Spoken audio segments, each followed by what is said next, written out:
We provide you the platform to turn your dreams into reality.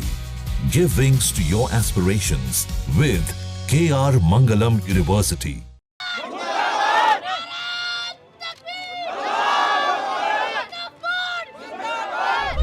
देश में वक्फ संशोधन विधेयक अब कानून बन गया है क्योंकि राष्ट्रपति ने इसे अपनी मंजूरी दे दी है। देश में कई जगह इसको लेकर प्रोटेस्ट हो रहे हैं।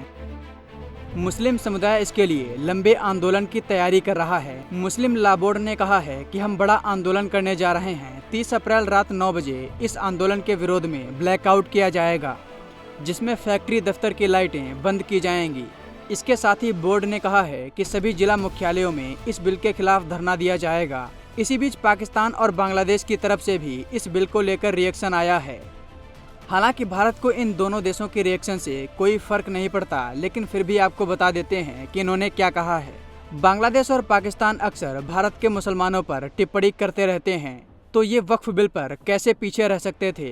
बांग्लादेश की तरफ से बांग्लादेश जमाते इस्लामी और बांग्लादेश इस्लामी छात्र शिविर की तरफ से बयान जारी कर इस विधेयक के पास होने की निंदा की गई है। बांग्लादेश जमाते इस्लामी के जनरल सेक्रेटरी भूतपूर्व सांसद प्रोफेसर मियां गोलम पोरवार ने एक बयान में इसे मोदी सरकार का मुस्लिम विरोधी कदम बताया है। वहीं बीबीसी की रिपोर्ट के मुताबिक बांग्लादेश इस्लामी छात्र शिविर के सेंट्रल प्रेसिडेंट जाहिदुल इस्लाम और सेक्रेटरी जनरल नूरुल इस्लाम सद्दाम ने इस मामले को लेकर कहा है कि विवादित वक्फ संशोधन विधेयक 3 अप्रैल को भारत की लोकसभा में पास किया गया। यह एक और उदाहरण है जिसमें बीजेपी सरकार सुनियोजित ढंग से मुस्लिमों की धार्मिक आज़ादी, स्वामित्व और अधिकारों को कमजोर करने की कोशिश कर रही है।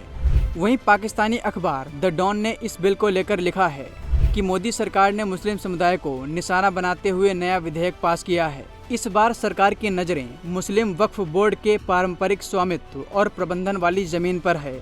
वैसे इस विधेयक को पास किए जाने का मकसद वक्फ की संपत्तियों में प्रशासन और प्रबंधन की दक्षता को बढ़ाना बताया गया है, जबकि विपक्ष का कहना है कि यह जमीन हड़पने का नया तरीका है।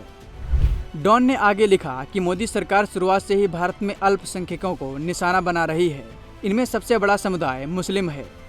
सिख, ईसाई और दलितों के मामले में ये पक्षपात एक जैसा लगता है, लेकिन मुसलमानों को निशाना बनाने के मामले में यह ज़्यादा रणनीतिक नज़र आ रहा है। ऐसा लगता है कि सरकार खुद सीधे तौर पर मुसलमानों को निशाना बनाने में शामिल हो गई है।